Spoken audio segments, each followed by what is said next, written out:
Hello hi everyone, welcome to this channel IT insights with Rajesh.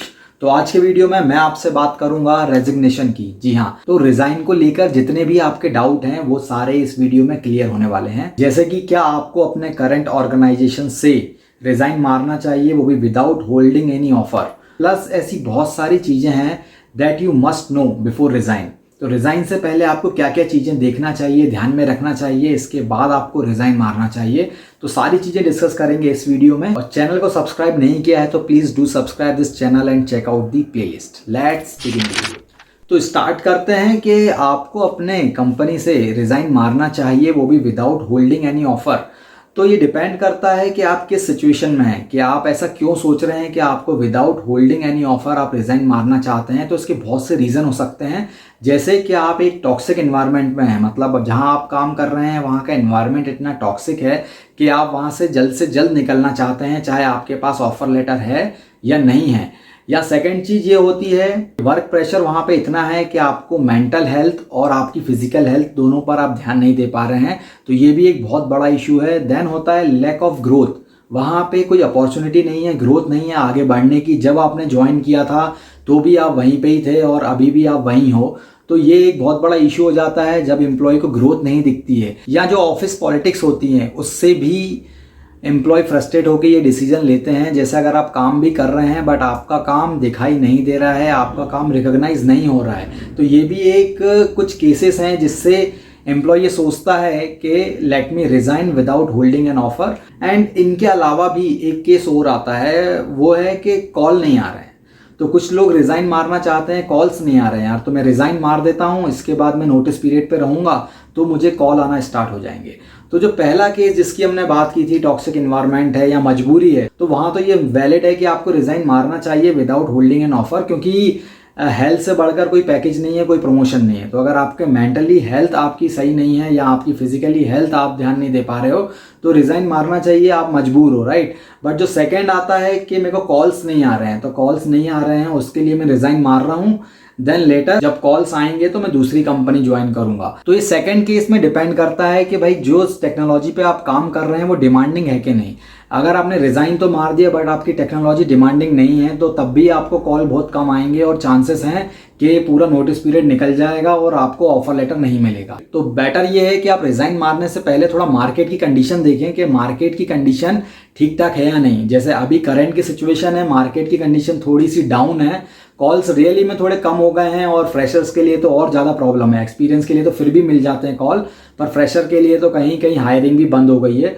तो ये चीज़ें आपको पहले देखना है कि आपकी स्किल जो है, जो टेक्नोलॉजी है, डिमांडिंग है, मतलब आप क्या डेवलपमेंट साइड में है, जैसे डॉटनेट में है, जावा है, पाइथन है, रिएक्ट, एंगुलर, या आप किसी एज़्योर साइट पे काम करते हैं, या आप डेटाबेस साइट पर काम कर रहे हैं, या आप टेस्टिंग में हैं। तो ये कंटिन्यू किसी न किसी कंपनी में इनके लिए हायरिंग चलती रहती है। बट अगर आपका ऐसा कोई डिपार्टमेंट है, जैसे आप फाइनेंस डिपार्टमेंट में है या कोई अकाउंट वाले डिपार्टमेंट में है, तो ये एक डिफरेंट हो गया। यहाँ पे ज़्यादा स्विचिंग रेट नहीं है, एम्प्लॉयज जहां लग जाता है वहीं काम करता रहता है, तो इतने स्विच नहीं है, तो जॉब वैकेंसी भी इतनी ज्यादा नहीं निकलती हैं।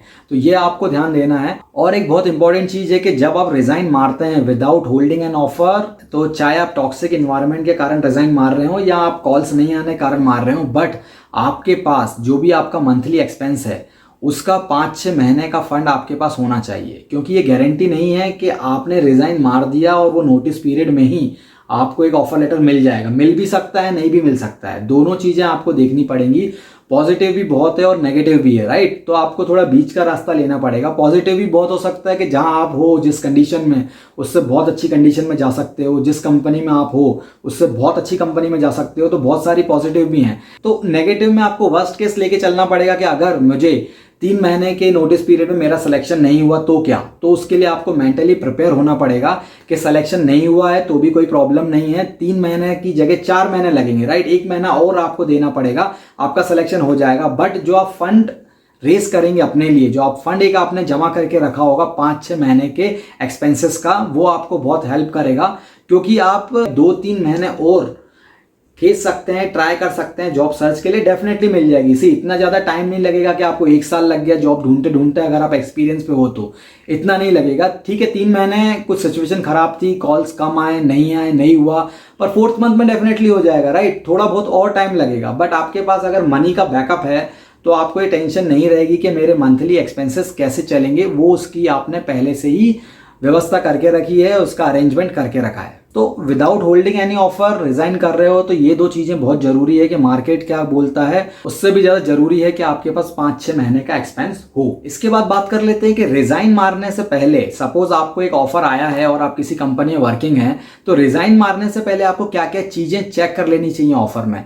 तो सबसे पहले अगर आपको ऑफर मिला है किसी कंपनी से तो आपको बहुत ही हरी भरी में उसको एक्सेप्ट नहीं करना है, क्योंकि आपके पास ऑलरेडी जॉब है, अभी आप जॉब में हो, बट आप स्विच मारने का ट्राई कर रहे हो, आपको ऑफर मिल गया है, तो ऑफर आते से इसका मतलब ये नहीं कि आप एक्सेप्ट कर लें। आपको ऑफर को बहुत अच्छे से रीड करना है। सबसे पहले तो आपको आपकी डेट ऑफ ज्वाइनिंग देखनी है कि डेट ऑफ ज्वाइनिंग आपको क्या दी है, राइट, आपके वो नोटिस पीरियड से मैच कर रही है कि नहीं। तो रिजाइन मारने के लिए जैसे बहुत सी कंपनीज में पोर्टल होते हैं, राइट, तो अगर किसी कंपनी में पोर्टल नहीं होते हैं तो आपको एक नॉर्मल सा मेल सेंड करना होता है, अपना रेजिग्नेशन मेल सेंड करना होता है मैनेजर को, और सीसी में एचआर को रखना पड़ता है। जो एचआर है, एचआर मैनेजर हैं, उनको आप सीसी में रख के अपना रेजिग्नेशन मेल मैनेजर को सेंड कर सकते हैं। और जब आप मेल सेंड करेंगे तब से ही आपका नोटिस पीरियड स्टार्ट हो जाएगा। मतलब जब आपने मेल सेंड किया तब से, अगर 90 डेज नोटिस पीरियड है तो आप लास्ट डेट चेक कर सकते हैं, 90 डेज ये डेट है और आपकी ज्वाइनिंग डेट उसके बाद होनी चाहिए, राइट। तो ये आपको चेक करना है। तो कई बार क्या होता है, अगर आप पोर्टल से रिजाइन मारते हैं, जैसे बहुत सी कंपनीज में पोर्टल के थ्रू रिजाइन मारता है, तो मैनेजर एक्सेप्ट नहीं करते हैं। तो इसका मतलब ये नहीं कि जब मैनेजर एक्सेप्ट करेगा तब आपका नोटिस पीरियड स्टार्ट होगा। जब आपने अप्लाई कर दिया है रेजिग्नेशन के, चाहे आपने मेल के थ्रू किया हो या आपने पोर्टल के थ्रू किया हो, जिस दिन आपने अप्लाई किया है तब से ही आपका नोटिस पीरियड काउंट होगा। भले ही चाहे मैनेजर जो है वो 2 महीने बाद आपका नोटिस पीरियड एक्सेप्ट करे, सब बातें करने के बाद। ओके, तो ये आपको ध्यान में रखना है। डेट ऑफ ज्वाइनिंग पहले आपको चेक करनी है। और चलो गलती से आपने एक्सेप्ट कर भी लिया ऑफर, तो भी इसका मतलब ये नहीं कि आपको चेंज नहीं हो सकता। ऑफर एक्सेप्ट करने के बाद भी आपको रिवाइज ऑफर मिल जाएगा, आपको बात करनी पड़ेगी, आपको ऑफर बुलवाना पड़ेगा, डेट ऑफ ज्वाइनिंग भी चेंज हो जाएगी, उसमें सारी चीजें आप चेंज करवा सकते हो। ऐसा नहीं है कि एक्सेप्ट हो गया तो आप कुछ भी नहीं हिलने वाला उसमें, तो सब हो जाएगा। बट आप पहले एक्सेप्ट करने से पहले ही आप ध्यान में रखें, राइट। पहले आप डेट ऑफ ज्वाइनिंग चेक करें अपनी, ठीक है। आपने डेट ऑफ ज्वाइनिंग चेक कर ली, सही है। देन इसके बाद आप चेक करें डेजिग्नेशन। तो जो डेजिग्नेशन आपने आस्क किया था, सेम वही डेजिग्नेशन आपको मिला है या नहीं मिला है। देन इसके बाद आप चेक कर सकते हैं, सबसे इंपॉर्टेंट पॉइंट जो है वो लोकेशन है कि आपने लोकेशन आपकी क्या दी है उन्होंने, जो आपने लोकेशन मांगी थी। सपोज आपने बेंगलोर मांगी तो ऐसा नहीं कि आपको दिल्ली भेज दिया है, दिल्ली मांगा तो बेंगलोर भेज दिया। तो ये भी आपको चेक करना है कि लोकेशन वाइज आपको लोकेशन क्या दी है, डेजिग्नेशन क्या दिया है। देन सबसे इंपॉर्टेंट पॉइंट आता है कि सैलरी। तो सैलरी जो आपने मांगी थी वो तो आपको मिली है। सपोज आपने 15 लाख मांगे या 30 लाख मांगे तो आपको पैकेज मिल गया उतना।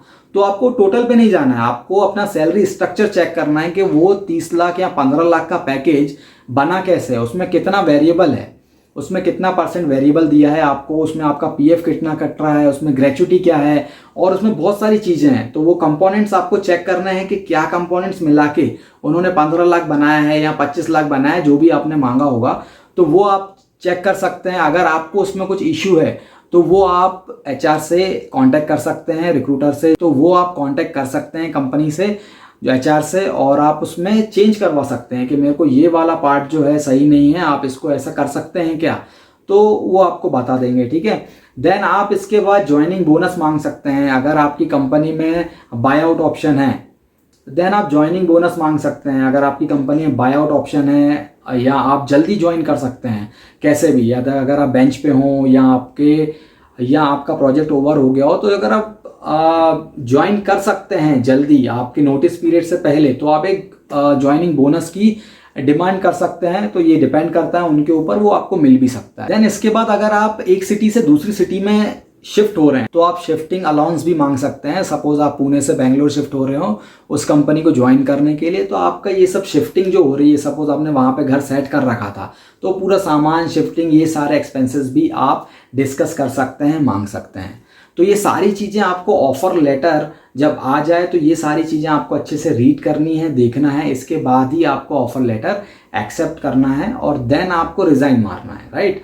और ऑफर लेटर जब आप एक्सेप्ट कर लें तो आप वहाँ से कंफर्मेशन मेल भी ले लें। जब आप ऑफर लेटर एक्सेप्ट करते हैं, उनको कंफर्म कर देते हैं कि हाँ भाई मैं ज्वाइन कर लूँगा, तो वहाँ से भी एक एक्नॉलेजमेंट ले लें कि okay this guy is agree on so and so date, और ये ज्वाइन कर लेगा। तो एटलीस्ट उनके पास भी एक सिंक में रहेगा। ये सारी चीज़ें आपको ध्यान रखनी है। रिज़ाइन मारने से पहले ऑफर लेटर अच्छी तरह पढ़ना है, और अगर गलती से वो एक्सेप्ट आप जल्दीबाजी में कर भी देते हो भाई, पैकेज टोटल देख के कि इतना पैकेज मांगा था इतना मिल गया, तो इसके बाद भी कोई प्रॉब्लम नहीं है। अगर आपने बाद में ही पढ़ा है तो आप उनको मेल सेंड करके ऑफर लेटर में चेंजेस करवा सकते हैं, और वो आपको रिवाइज ऑफर लेटर भेज देंगे। बट उसके लिए आपको थोड़ी मेहनत करनी पड़ेगी। अगर आपको उस मेहनत से बचना है तो आप पहले से ही उसे अच्छे से पढ़ें एक्सेप्ट करने से पहले, क्योंकि 2-3 दिन का टाइम आपको मिलेगा।